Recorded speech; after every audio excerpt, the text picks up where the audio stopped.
Hey guys, welcome back to my channel. I hope you're having a lovely day in the sun. It's supposed to be a heat wave here in the UK today. If you're not in the UK, I'm sorry. You'll have your time, okay? But today, it's our time.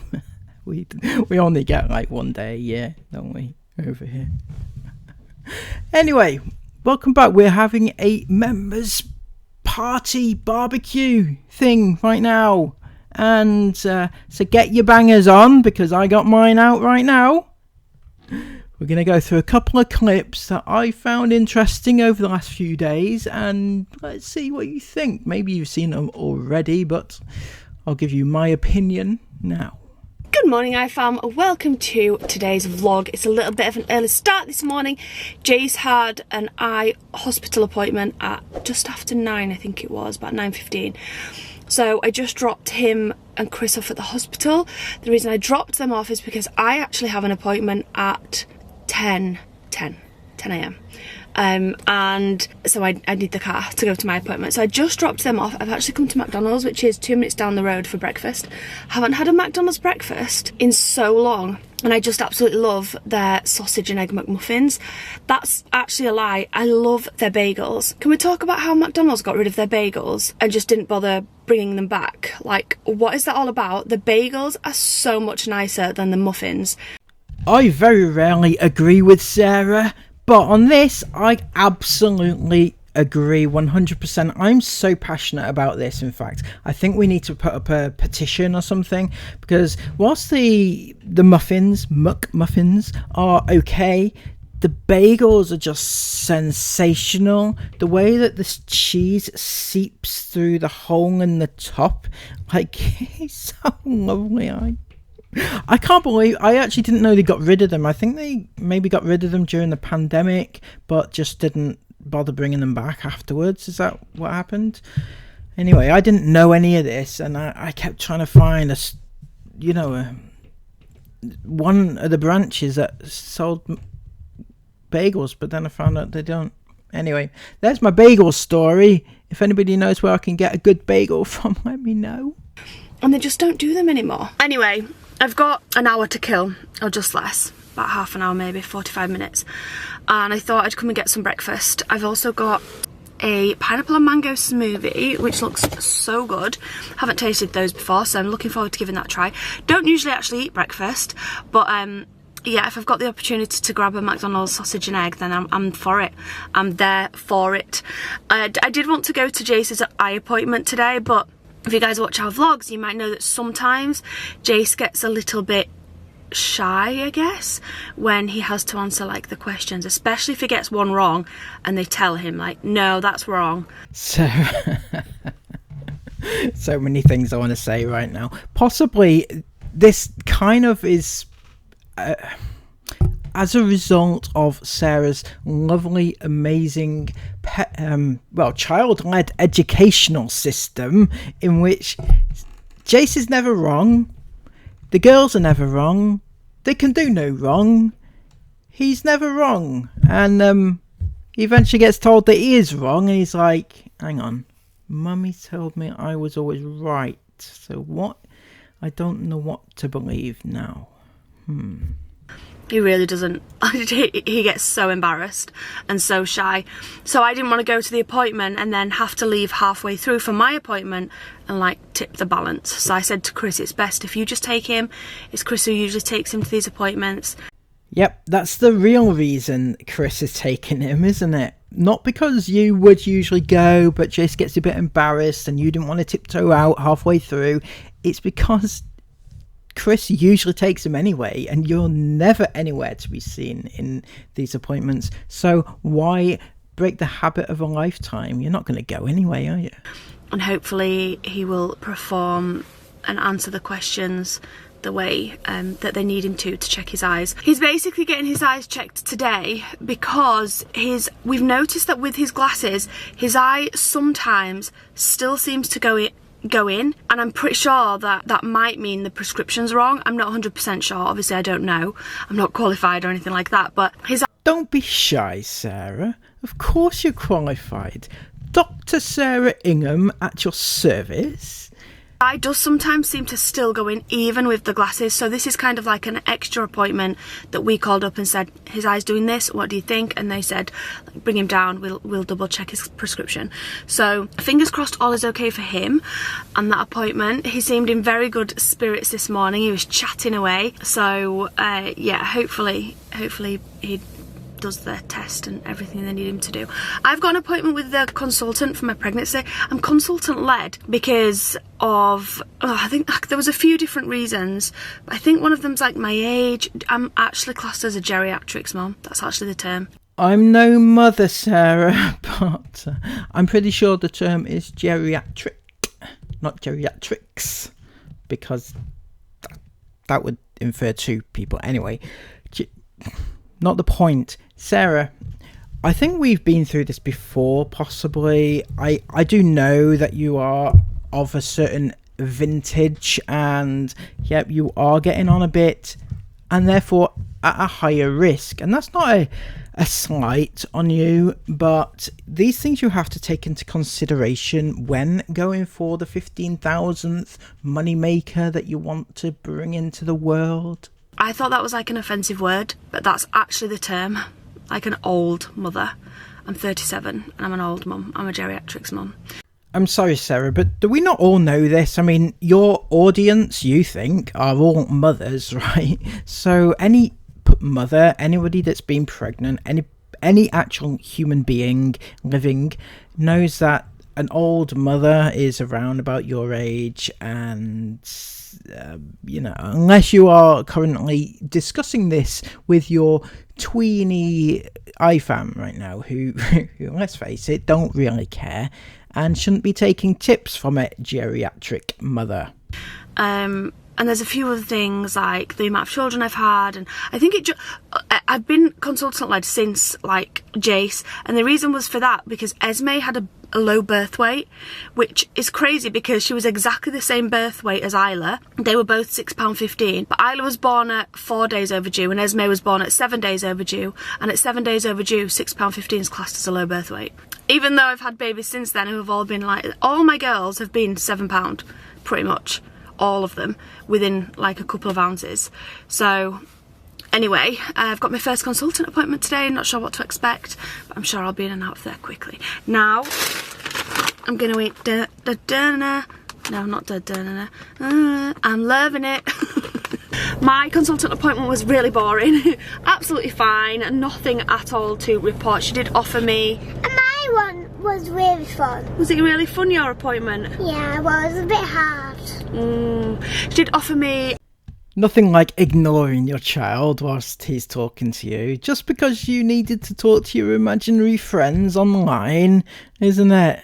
Your child tries to tell you how he enjoyed it, but it was hard. I thought that was nice, personally. Anybody else? I thought that was quite sweet. But Sarah, she was like, okay, we need to talk about it. It's like, your child is right there.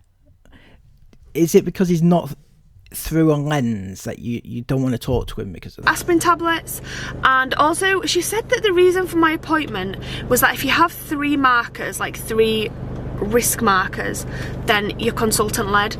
And the fact that at my age, the fact that I've had 6 this is my 6th pregnancy.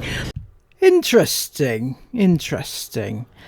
I was under the impression that it was your 7th pregnancy, Sarah, or did the miscarriage not count? Does that not count because it wasn't actually a child, or you weren't actually pregnant? I'm not quite sure. She could be one of these people, though, to be fair, to everybody who's saying that she is lying, that's proof that she's lying now.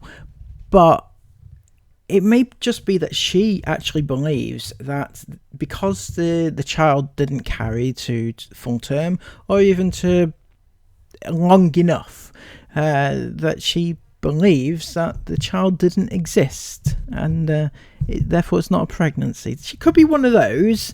I don't go along with those particular viewpoints myself, but Sarah's like a really cold one. I try to defend her as much as I can, believe it or not. People say, oh, Sarah's lying there, that's proof that Sarah's lying, and I'm thinking, yes, but But Sarah is like the coldest person that I've ever come across in terms of maternal instincts, right?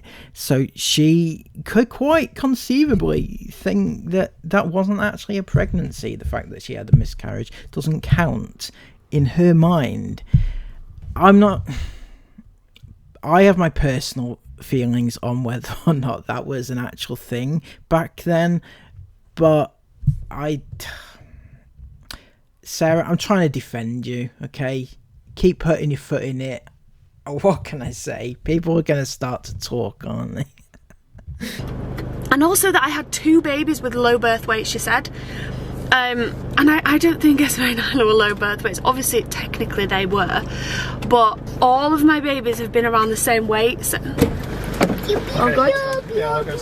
She's just got a ticket for the parking. We need to go into town now for Jason's glasses. Yeah, and she also offered me blood thinning injections. Blood thinning.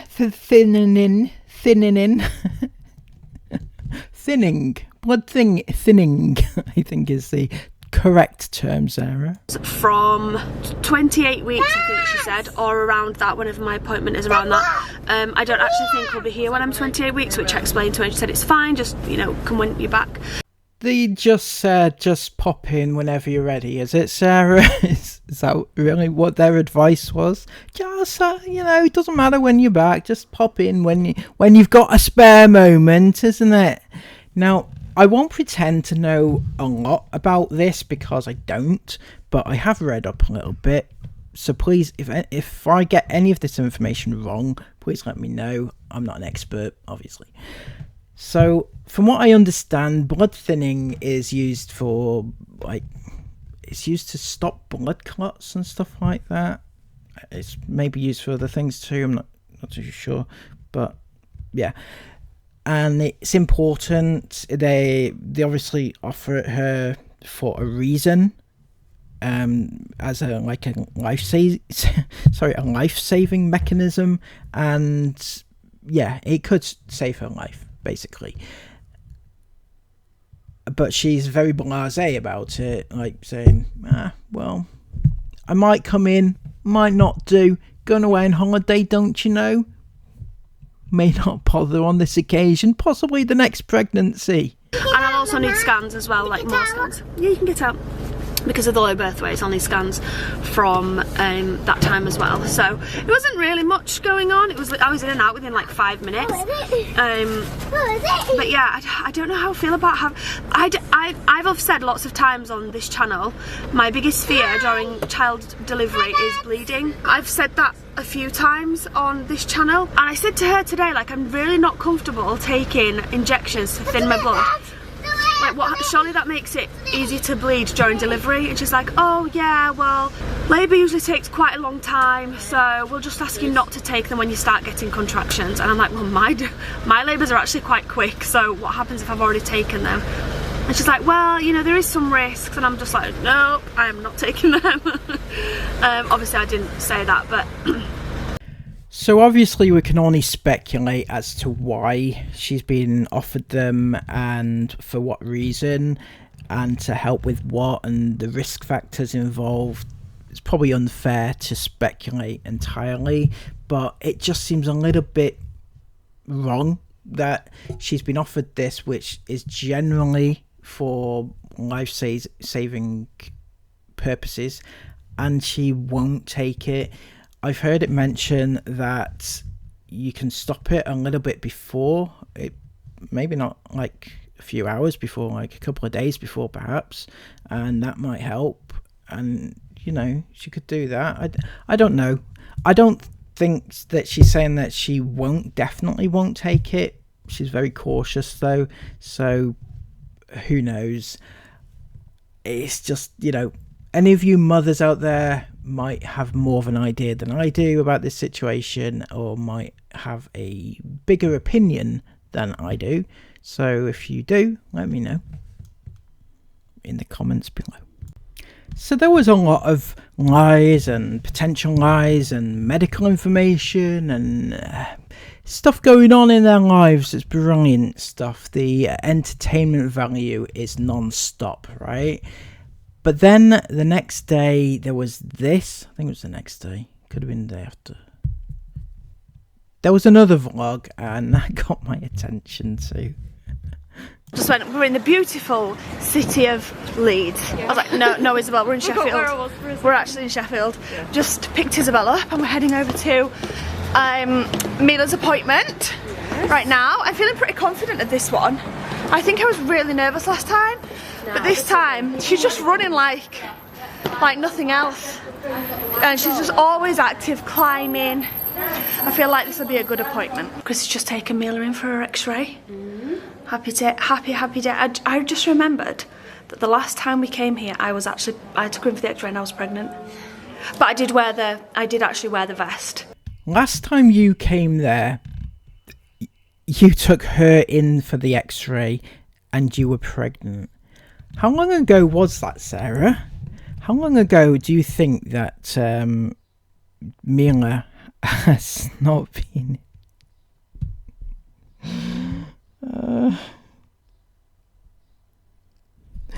My brain is absolutely throbbing with your... I don't know. According to you, Sarah, you found out you were pregnant whilst you were in the Arctic. Have you been back to that hospital with Mila since then to have x-rays? Have you? The brain's like popping out of her head. Brain's popping out of my head. What's wrong with her? Even before then, wasn't Mila's last x-ray on her hips, wasn't that sometime last year? The last time, in fact, Sarah went to the hospital, it was with Jace. She had an x-ray on that occasion. She didn't... Well, he had an x-ray. She was there. She didn't mention anything about having a vest on that occasion. Does that not count?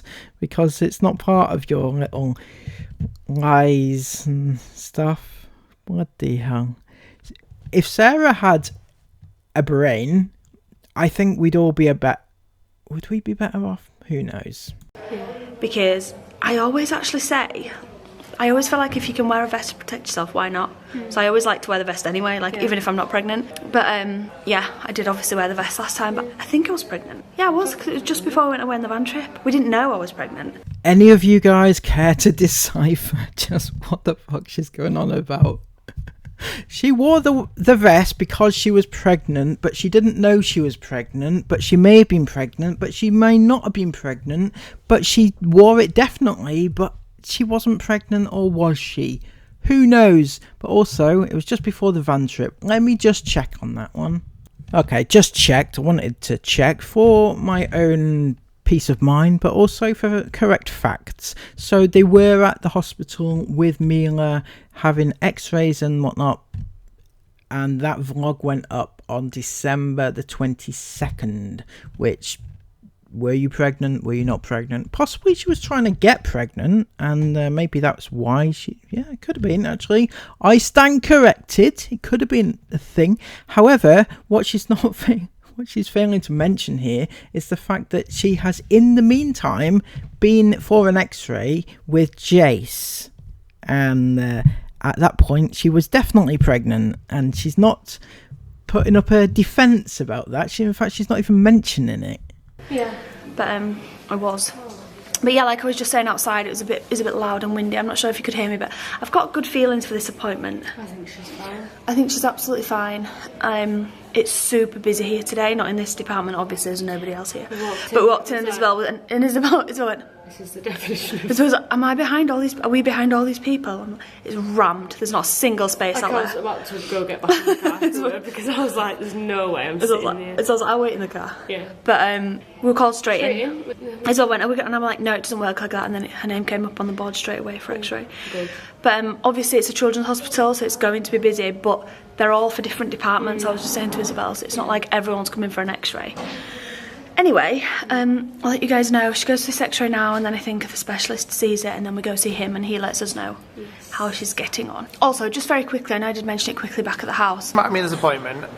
Basically, I cursed us when we walked in, saying everything was fine. Yeah, it wasn't the best appointment, but it also wasn't the worst either. So basically, the story is that Mila potentially in a year might have to have another surgery and go back into major surgery and go back into a spica cast. So nothing like the actual clickbait of Mila has to have surgery right now sort of thing. No, a year she may or may not have to. Okay, gotcha. For 3 months. 3 months, yeah. So on her x-ray today, her hip that was fixed is showing us every parameter for it healing normally is showing good. Yeah. Aside from the angle of the ball of the hip is still shallow for her age. This doesn't mean that basically that she'll definitely need surgery or that there's something wrong even. Because her right hip, which was perfect when she was born, is also shallow for her age. So what he said was that basically that's more like an 18-month. Yeah, it's more like an 18-month-old's hip rather than an almost 2-year-old's hip. So that's not abnormal. So apparently that, different parts of your body can mature at different rates. So basically her hips in general might be chronologically like 18 months old, whereas her body is almost 22 months old, right? Almost 24 months old. So she's 22 months old. So her hips might just be maturing at a slower rate than her age, which isn't abnormal, it's normal. Because the right hip, although not as bad as the left, the right hip was also slightly shallow. He did say this is slightly shallow, we'd expect this for a 22-month-old for it to be a little bit deeper. It's not a big deal that it's not, but the left hip is a lot shallower. Like it was almost looked almost straight. He explained the x-ray really well to me. He put markers on and said this is how it is. It was very clear, and it was very clear for me to see what he was saying. Like he put a marker from there to there, and on her right hip there was still like a curved, like a roof, he said, whereas he did the same marker on the left hip and it was just straight, there was no curved roof. Yeah. And so basically he said, basically that it's fine now. He said don't do anything different, you don't need to do anything different with Mila. She's examined well, she was running around, he saw that, he said that's all great, don't try and delay her doing anything, leave her as she is. If she's comfortable doing it, she's okay to do it. But did you also explain to the doctor that you plan on sticking Mila into a car seat for the next few months and so won't be able to allow her to develop at an appropriate rate or anything like that? Was that part of the medical plan going forward, or did you leave that incredibly important piece of information out? And actually the more ruggedness helps the hip develop more. Her being more rugged and he said her being active and running around and being exactly how she is will help. So don't try and delay her at all in doing anything she's happy to do. They'll review her again in 6 months and hopefully we'll see some sort of improvement. If not, then before, what did this age? Did it say before she's 4? Before she's 4. Before she's 4. They don't like to do it after them, so within a year, basically, when she's turning 3, they'd hope to see a decent improvement. And if not, then she will need the surgery, which is major. Because I was like, well, it's like another day case, will it just be a quick one? He's like, no, unfortunately, it's a bit of a major surgery because they have to, it's a pelvic surgery, right? They'll basically create the curve for her. And then obviously they said she'd probably be admitted for a couple of days, and then she'd be in the spica cast again for 6 months. It would be terrible. It would be bad, but... Well, it's not all bad. That's a few days of quality content and a few 100,000 views possibly, These type of things attract a huge audience, right? So pounds, dollars, or whatever... Every cloud has a silver lining, Chris. We're gonna keep positive. Yeah, we're not going there yet. We're not there yet. And to be honest, I think it's a good sign that the right hip is slightly shallow as well, because that means that it's not necessarily a problem with the left. It could just be a problem with her hips per se. There you go. You've found the silver lining, haven't you? It may not be a problem with one hip, it may be a problem with both hips, and then, win-win, right? I love these idiots. Not a problem, just the fact that they develop slower than the chronological age. Slower. Yeah. And if that's the case, then hopefully she'll have caught up by age 3. Yeah, which is basically the thinking. He was positive about that, so hopefully that is what's going to happen. But yeah, we thought we were going to but compared to being discharged today, it's a bit of a blow, I guess. So back in 6 months, but fingers crossed, because her mobility is great. Her mobility is normal for her age. He was really impressed with her running and all the rest of the stuff. Like, she moves like a normal 22-month-old does. And he said she's very. He examined her as well and like moved the legs into all different things. And he said she's very symmetrical, which is a good sign as well. He said the legs are completely even, so completely the same length. Everything he did, she could do with both legs. It wasn't like there was tension. I can see it in the mirror. It wasn't like there was tension in one leg and not the other. Everything was looking good. So fingers crossed. Yeah, fingers crossed we'll get discharged at hopefully the next one.